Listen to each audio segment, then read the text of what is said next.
Yaya kuwi cah wadon sing uripe ing desa cilik jenenge Desa Padareja.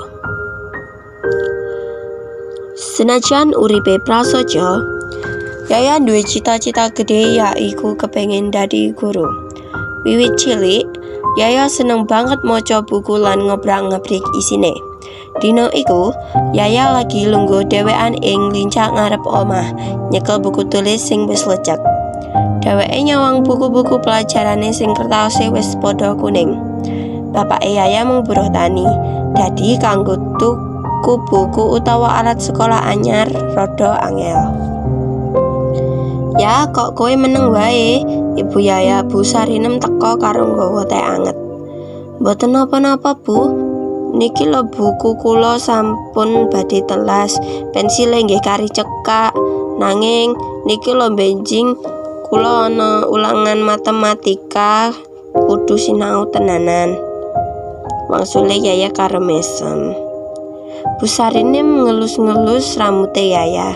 "Sing sabar, Nduk. Mengko bapak wis bayaran, mesti tak tukokke sing anyar. Sing penting semangat sinaumu, aja nganti luntur."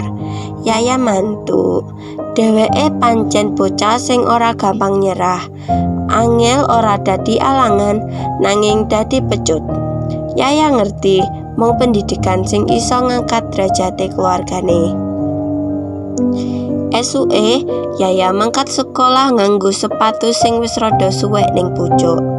Ing kelas nalika pelajaran basa Jawa, Pak Guru Dadang nyritake babagan makna cita-cita. "Cah-cah, cita-cita kuwi dudu mung impen ing langit, nanging kudu mbok lakoni kanthi tenanan.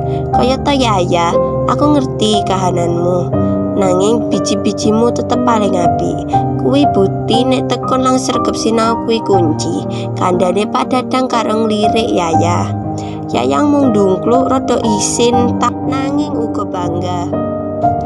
Rampung sekolah, Yaya mbaku bali karo kanca rekete, Somat. Somat kuwi anake Juragan Thohir sing duwe toko gedhe ing kutha. "Ya, buku-bukumu wis lecek banget. Engko tak gawane sing anyar ya, bapakku wingi kulaan. Isih ana turahan buku sing apik," ujare Somat. Yaya geleng-geleng alon. "Matur nuwun, Mat. Nanging aku luwih seneng nek iso nyambut gawe dhewe kanggo tuku. Kenging apa aku nyalok wae. Aku pengen sinau mandiri." Somat meneng sedelo banjur mantuk-mantuk. Dheweke ngerti Yaya ora pengen dikasihani. Dheweke pengen usaha. Saka crita kemau krungu nganti tekan kupinge Pak Dadang. Sawise mikir, Pak Dadang duwe gagasan. Dina setu Yaya dikon mara ing omahe Pak Dadang. Ora diyono, ing meja wis ana sak tas isi buku anyar, pulpen, pensil, lan penghapus komplit.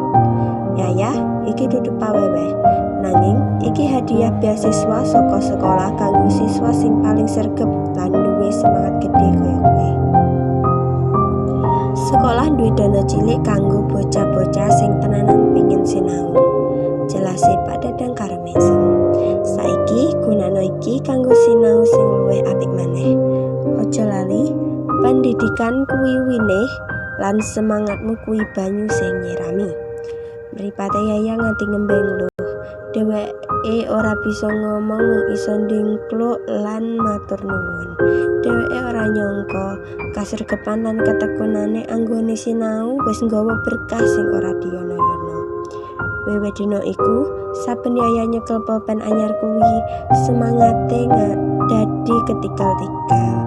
Yaya yakin senajan wiwitane saka desa cilik lan kahanan sing prasaja, cita-cita dadi guru mesti bakal kelakon. Amarga Yaya wis duwe kunci utamane, yaiku semangat lan panggah anggone sinau.